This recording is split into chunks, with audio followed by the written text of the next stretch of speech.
Wednesday, June the 5th. Lake level's 917 and a half, and it's been about that same level for about the past couple of weeks. They've slowed the water down as far as the generating. It was steady. Now it's, they'll generate for 3 or 4 hours and then slow our way down or even shut it off and start it back up. But the water temperature, it hadn't changed a whole lot. It's mid 70s. It's been fairly cool. Some of the rain that we've had has been, cool as well. But when the sun gets up real high late in the day, up in the river arms, you'll find some water that's close to 80. But the water clarity, I've been down by the dam the last few days, and a lot of that stained water, from all the rain that we had, which was up in the mid-lake sections, actually moved down to the dam. So the visibility down there isn't that, it's nothing like normal.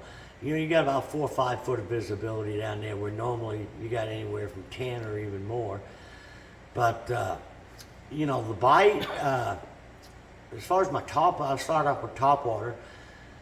My Topwater bites kind of eluded me. Normally in the post-spawn deal, we've got a real good Topwater bite.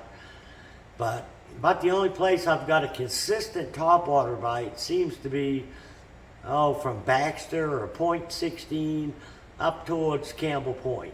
That seems to be about the clearest water on the lake, and that's where my best Topwater bite has been. Now, a lot of days when we're throwing Topwater, we'll get into some big schools of white bass. That's something that's really hard to bank on from day to day because, the white bass move so much. But as far as Topwater baits, I've been throwing a lot of wake baits like a Berkeley Surge Shad, a Strike King Wake Shad has been working, and popping baits are working as well as like a Zara Spook.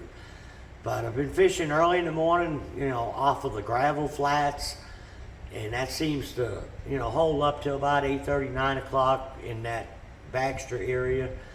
And then if it stays cloudy like it was today, then I start going to the trees and the bluff ends, and you can continue to get the Topwater bite, but it's not near as good as it is in the morning. You got cover a lot of water to get a few bites. But, it's been mixed, some smallmouth, some Kentucky, some largemouth.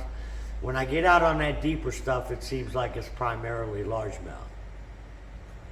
Now, there's still enough water in the bushes in some areas of the lake to do some flipping, creature baits, jigs, even a chatterbait.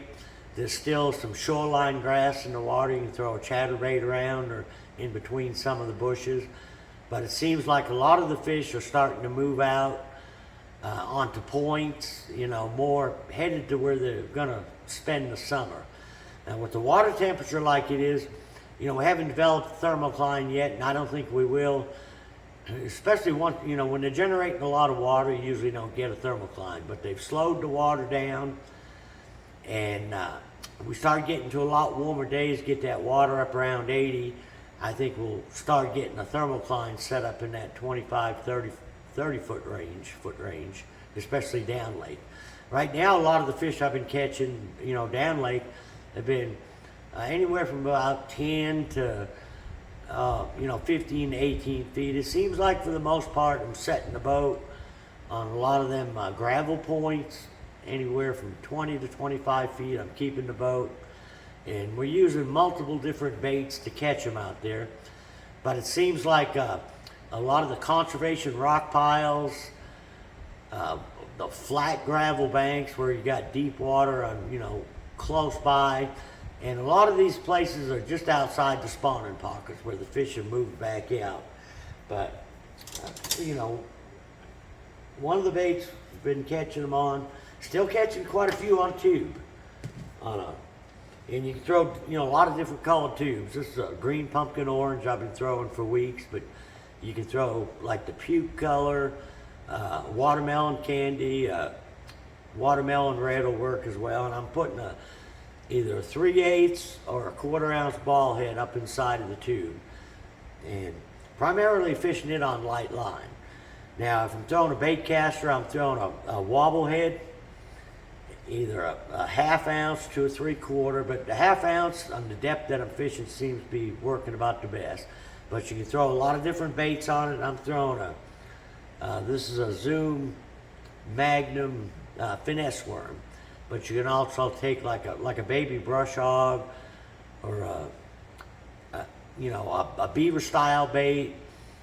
A Zoom speed craw will work. That's what I drawing a mental blank. I was trying to get that name out, but anytime a hula grub will work.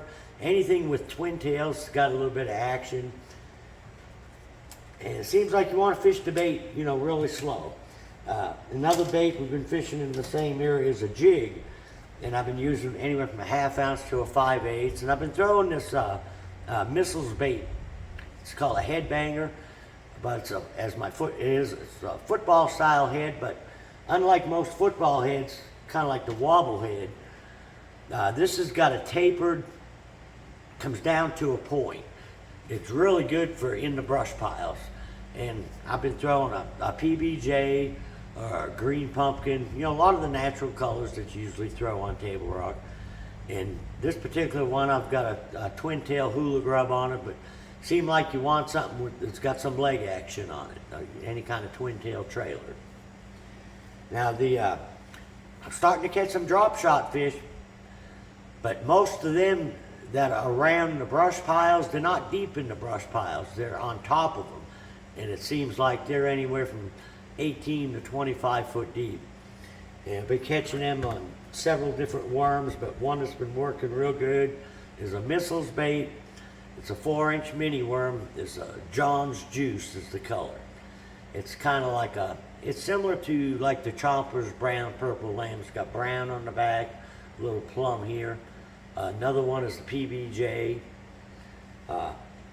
Another one I throw too. I still throw the Chompers some. This is a Chompers plum, and then a Strike King 4 1/4 inch Dream Shot in a plum color, or I think it's Morning Dawn. But it seemed like I've got a lot of confidence in the plum Morning Dawn colors, but the green pumpkins, the watermelons will work great as well. I think that drop shot bite, as the water gets a little warmer, fish are already starting to get out there a little bit deeper. I think that's going to do nothing but get better. It's going to congregate them fish more out in that 25 to 35 foot range. Right now today was a tough day for us. The last 3 days I fished down in the dam area, probably from State Park to Kimberling City. Fishing a lot of main lake points, but it seems like you get on a point, you'll get 2 or 3 bites, and they're usually keepers. There's a lot of good quality smallmouth still up there, pretty shallow. We're catching mixed, all 3 species, but probably more smallmouth than anything still. But you might have to go to several different points. But if you get on one that you get a bite, like I say, you'll get 2 or 3 points, or 2 or 3 bites per point. Now today, I went to a lot of the areas where I've been getting bit and pretty much struggled. And it's not too hard to tell where they've been biting, because a lot of other people got it figured out as well. Some days it's a little hard to find a point that doesn't have a boat on it. But you can see where a lot of the guys are fishing, and just try to find a point that's similar to where you see the boat setting. And the smallmouth are gonna start to kind of disappear as that water gets a little warmer, and that's when the drop shot bite, will get a little better, as will the football jig. Right now on that headbanger missiles jig I'm throwing a 1/2 ounce, but as the fish start getting a little deeper, I'll go up to a 3/4 ounce. Carolina rig will work as well, and a lot of different baits. You can fish like almost like a Cinco style bait, baby brush hog, hula grub, any type of creature bait, and it'll work right now in the same places where we're throwing a jig and a wobble head. But it just seems like I've been getting bit pretty consistent on the wobble head and the jig and the tube, that I haven't fished the Carolina rig much. But the lake's starting to get a little busy, but if you can get out there early, get off by 10, 11 o'clock, it's not too bad. Then all the recreation boats seem to come out. So until next week, good luck food fishing.